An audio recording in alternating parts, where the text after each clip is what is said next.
This is a real world test today of the GB350S. So we're going to do what everybody else does, just go on the A roads, different B roads, motorways, dual tracks. I think it's just a dual track actually. And we're going to go to Stratford in the usual sort of way that you would drive. And just to show you how flexible the bike is, I've got over 1800 miles now on this motorbike. Let's try and think, how many miles have I put on it since I got it? I think I put about 500 miles on her, around about there. And I've noticed actually how much more opened up she's become.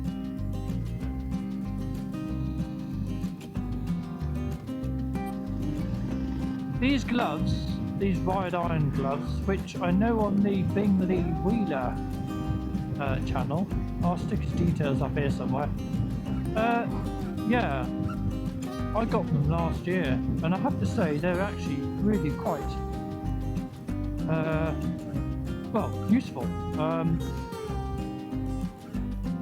The only trouble with fitting heated grips, as good as they are, is that if you change your bikes often, which I do, you lose them. So you've installed some nice Oxford grips only to lose them.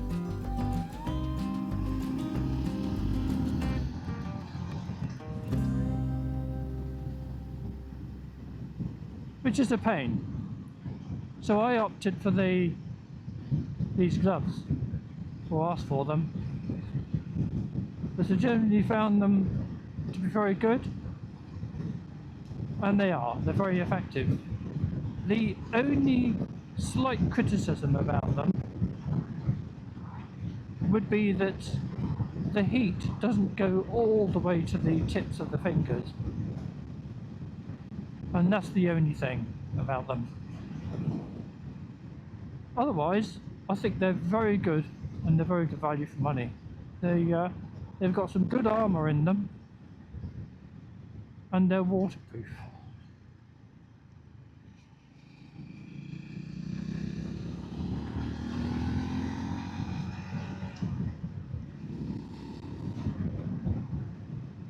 So yeah, there's the ride iron gloves. I can give you a review of them that quickly. I mean, they're made nicely, and plenty of protection.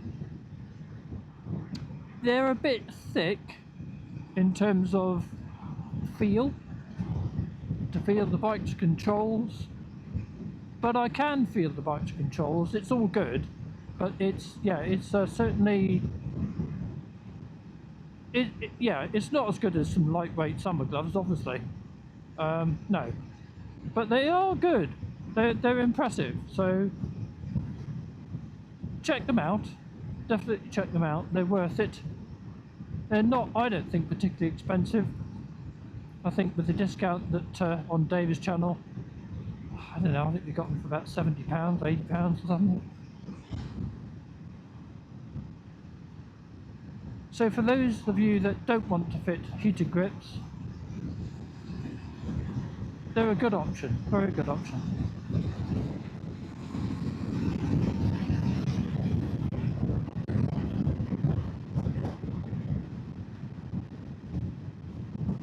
So this is the 18th of October in the UK. We've got, I think, an early onset autumn. The trees, they look lovely, and they would look even better if we had some sun. We haven't had sun now for the better part of a couple of weeks, not properly.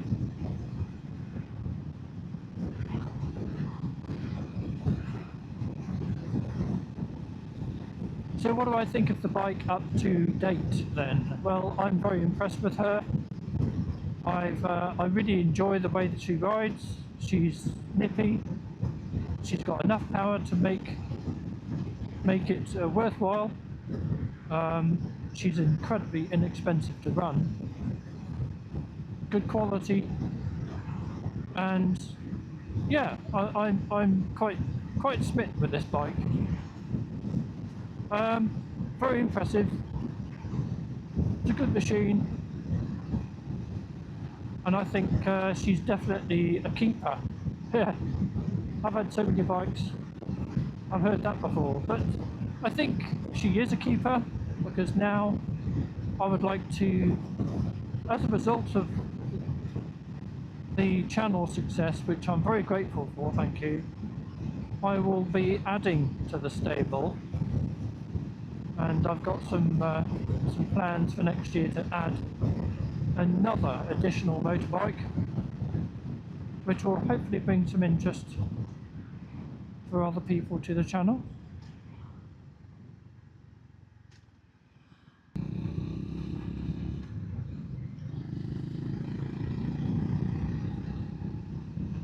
So if you've been following me on this channel, you would have seen, or most likely seen, some of the raw sound videos.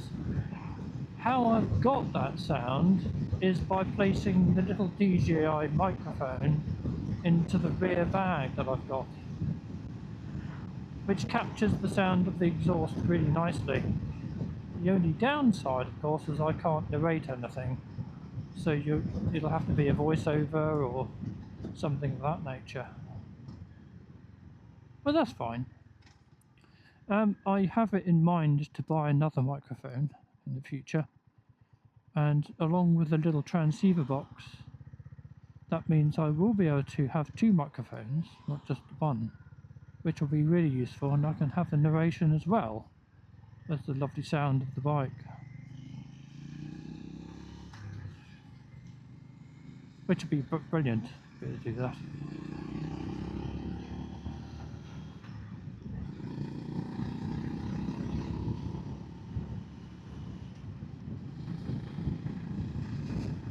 So, that's what we've got plans for.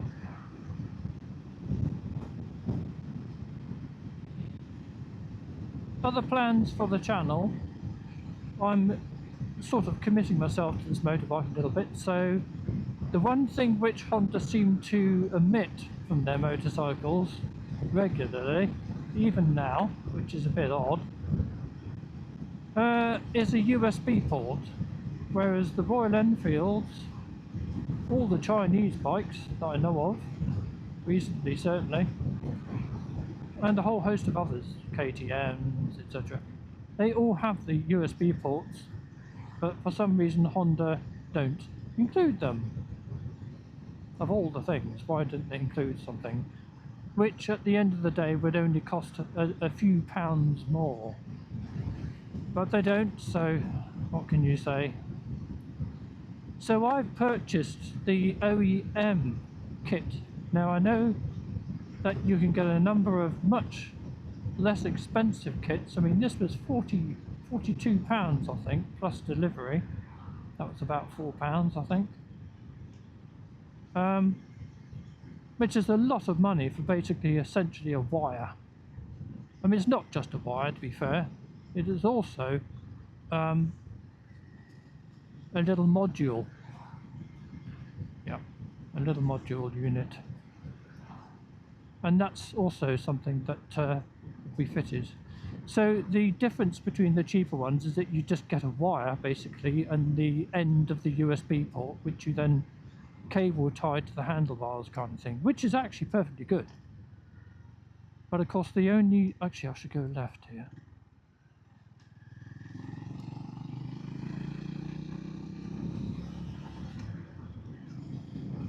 Let's go left for change.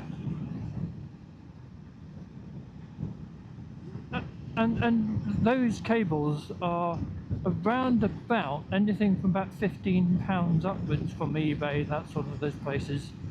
And you then make a solder joint, or it's like a plastic clip. It still requires you to take the headlight off, which is fine, or at least the front of the headlight out, because behind the headlight on this bike is where all the wiring loom terminates. You've got all the cables, and you've got all the auxiliary ports and cables ready. I would do an unboxing and an installation, as I've been asked, of the OEM part. I think that's quite important to show people what's involved with that. I would have been very interested to see it myself. But it's although it's probably straightforward, I don't know if it is. So, and looking at installations of the alternate ones, yeah, not sure. So we will look at that, and I will do an unboxing and an installation and review video for that. So look out for that on the channel. And I'm also waiting on the DNA air filter as well, and that will be coming, I hope, soon. And the whole point of the DNA air filter for me is to improve the efficiency even more and to give the bike a little bit more pickup maybe. But I'm not looking to improving the performance of the bike particularly. I just want to improve and increase the efficiency, which is what I'm hoping this will do. It'll improve the efficiency of the engine slightly more again. And I'm getting 100 miles to the gallon out of this bike most of the time. It's all around about 95 to 100. So I don't go ripping around everywhere. So I'm hoping that, yes, it will give me some good performance, or at least in terms of fuel economy, if not as good as, if not better than stock. Yeah, you can stay where you are, please.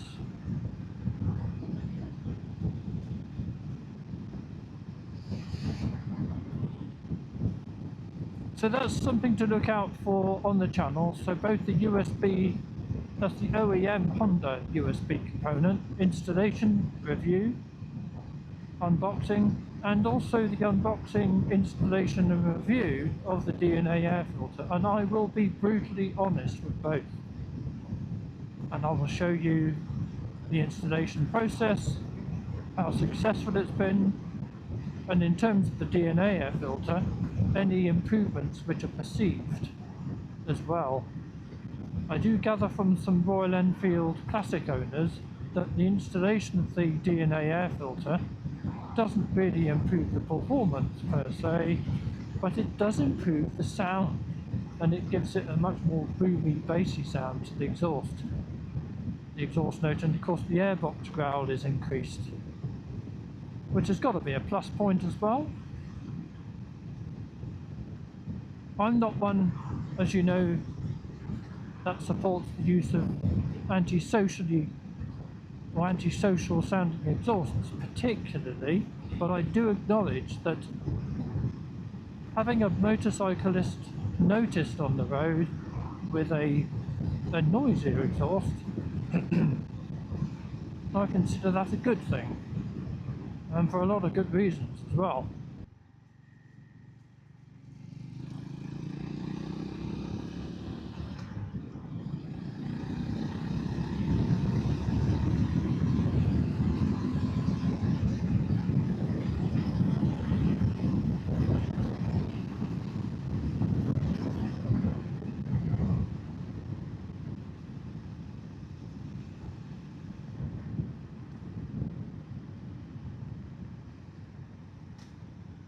So here we are at Ragley Hall.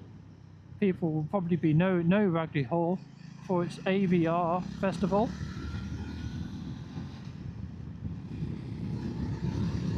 Very successful. I went last year, very, very good, very hot, but very, very impressive. Had the usual people there, people that I wanted to listen to as well, particularly.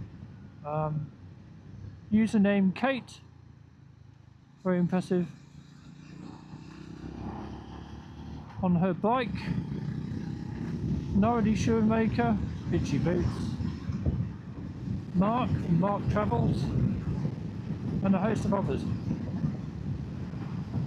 if you want to go just to hear your favourite podcasters and riders, it's a great place to go. And it's not just all about adventure motorcycling.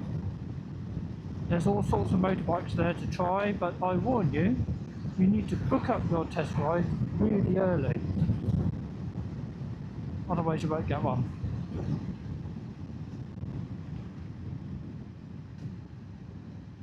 Right, who's going to pull out? Yeah, it's the only reason why I brake now in all these slightly dodgy areas.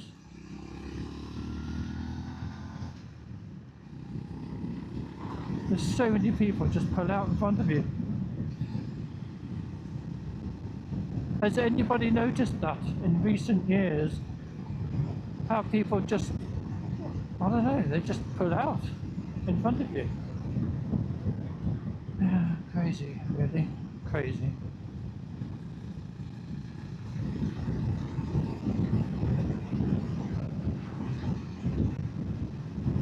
So I hope the quality of the sound is better. I have made some adjustments to the microphone. Let's hope that they are. Apologies if not. If not, I'll do a voiceover and experiment further. Down there, Arrow Mill is a lovely pub. That's well worth coming to. I think I've said that before, and here's Rugby Hall here. So on our way to Stratford here we go.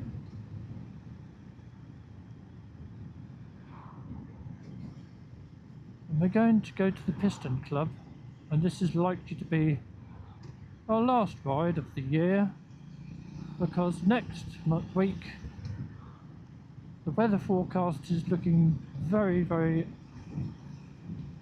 wet. So I suspect we'll see quite a few bikes out today, because they'll all be thinking the same thing as me. Let's get out now whilst you still can for the last time. There you go. Nice dual sport bike.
I generally find that this bike is best in first to fourth general riding.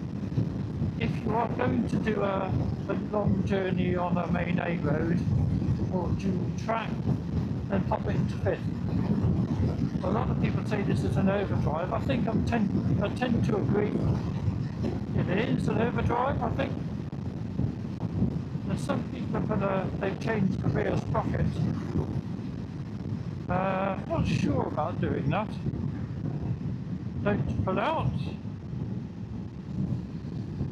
Thank you.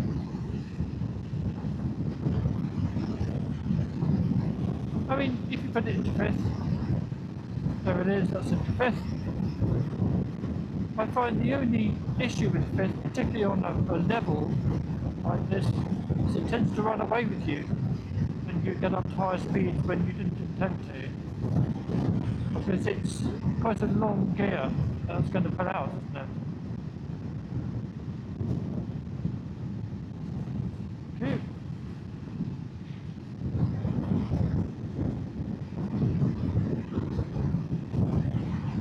I've had to test these brakes once already, and I can happily report that they are very effective.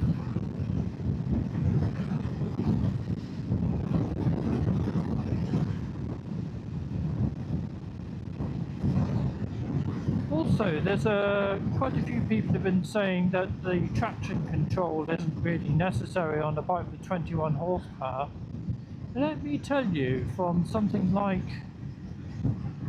probably 35 years or so of riding motorbikes, I started out on a RG125, a Suzuki, and even when it wasn't in its power band, on leaves and anything slippery, I wish I had traction control. So actually, I think traction control is a very welcome thing. Personally, I'm very glad I've got it, because if you ever did slip as a result of acceleration, yeah, it's not a problem.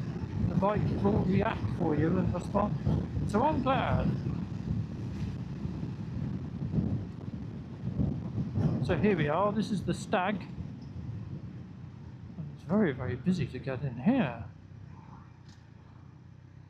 Let's see if I can time this right.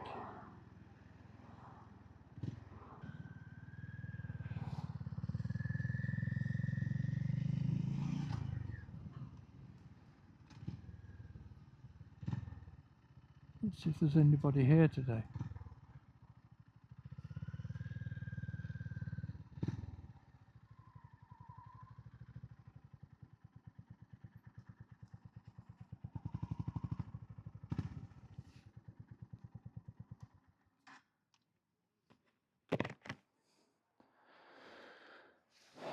Right, ladies and gentlemen.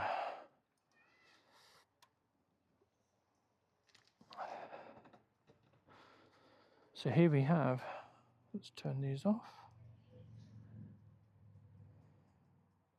There's 3 settings on these gloves, sort of the usual thing.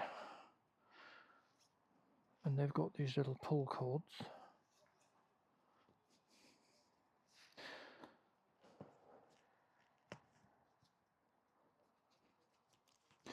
So that concludes the ride for today.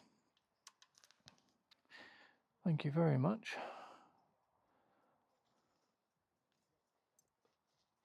For watching the video, and I will catch you guys in the next one, probably an unboxing of the USB port. Thanks again. Bye for now.